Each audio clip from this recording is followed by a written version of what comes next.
G'day guys, Shane here. I've got myself the P40 Pro from Huawei. I've been waiting for the P50 Pro, hasn't come out yet.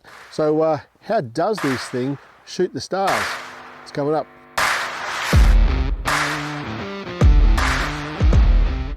G'day guys, welcome to 5 Minute Friday. Today we are talking about Huawei's P40 Pro in astrophotography. We're shooting some stars with it tonight. And at the end here, for all you Samsung guys who really love what the Samsung does, I do, it's fantastic. The S21 Ultra, fantastic for astrophotography. How does this one compare to that? I'll show you at the end. I do 2 videos each and every day all about small sensor photography, usually with phones, usually at night. So if you're in that sort of thing and you want to learn that sort of thing, hit the subscribe button, hit the bell, and you'll see what I do twice a week.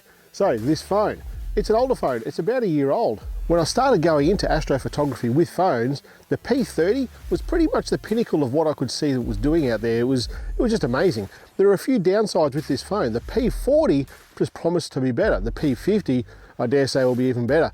There are a few downsides to this thing. One, obviously, is the Google services, but hey, we don't need to talk about that. It's been talked about forever and a day on other YouTube channels. The other thing I don't like about this, there's a significant fault with this, and I'll explain later. So what we're going to do today, I'm going to shoot this tree behind me. The Milky Way is sitting horizontal at the moment. I've done lots of testing with this phone already, and I'll put some sample images there at the end so you can see how it compares to, well, the S21 Ultra. We'll do a video about that separately, but I've got a couple of sample images there for you to have a look at. If you want to see the images that I'm shooting here today, the best ones that I've got here, I'll put onto the website at phonephotoschool.com.au. Head over there, you can download the files and see for yourself just how good they are. So what we're going to do, there's a tree here behind me. I'm going to turn this red light out. I'll put the phone onto a tripod and we're going to shoot for 30 seconds. The settings that I'm using here, and I'll turn the screen recording on, because there's a bit of moonlight at the moment, it's probably about halfway. And you think, well, that's just not going to work. But it is, and I'm really impressed with what it does. The moon is generally going to screw with this sort of photo. Too much light pollution, you're not going to get that nice galactic core, that orange gaseous cloud. But what I've found with this phone so far is that even with half a moon, I can still shoot for 30 seconds, and that's really important. Shoot 30 seconds. So the settings that we're using here tonight is manual focus to infinity. We're using 30 seconds exposure time. We've got a 5-second delay on that so that we can just touch it, let it be, and don't move the phone while it's taking that photo. We're going to go to ISO 800. This thing will go to ISO 6400 at 30 seconds, which is just bloody amazing. For dark skies, that's going to be interesting. So 800 ISO, manual focus. I've got the white balance set for shade at the moment, and the metering mode is just set to evaluative metering.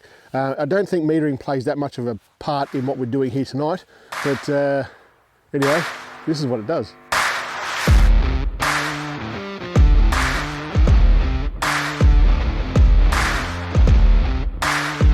Now that looks a little bit hazy. I'm not overly fond with how that looks, but I'll tell you what, it's bloody foggy at the moment. Like, it's really, really foggy. I can barely see the stars myself. So this is not a perfect comparison. I've taken some photos, I'll show you in a minute, when it was no fog at all, nice and early in the night, and the Milky Way is going almost vertical. But look at this other photo. With all other cameras that I've tested here, with astrophotography in the pro mode, as in pro mode, 30 seconds, similar sort of settings to what I'm using here, everyone seems to struggle with the wide angle lens. Regular lens is fine because it's got those bigger pixels, just like what this one does, and the Samsung does, and the iPhone does, all those do. But when it gets to the wide angle, the f-stop on those wide angles, well, it stops a good photo being taken. It doesn't let in as much light. Have a look at this though. This is the ultra wide on the Huawei P40 Pro.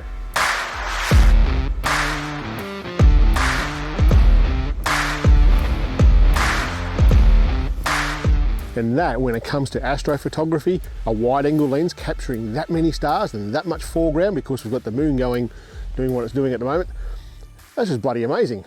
There's no other phone that I know that does that, but prove me wrong, put a comment down the bottom there. Everything I've tried so far, the Pixel, well, the Pixel's only got the one for me anyway, the iPhone, the S21 Ultra, all these phones on the wide angle, they're just no good at doing this. But that's bloody amazing. There is something that is a major downfall with this phone. And when I looked at it, because I shoot RAW with everything, so I turn RAW on in this, you turn it on in the settings. With this sort of photo, I will generally edit these things in Adobe Lightroom. Guess what? There is a problem, and it's a big bloody problem. You see, when you import a RAW photo from a Huawei P40 Pro into Adobe Lightroom Mobile, green. It's just green. It's very, very green. And the slider is all the way to the right when it comes to tint on Adobe Lightroom, all the way to the right. So it's saying, let's get rid of that green. You pull it back to the left and it gets even greener. And you think, what the hell is going on? That's a big problem. Well, I went and had a look. It's been a problem for bloody ages and no one seems to be able to fix it.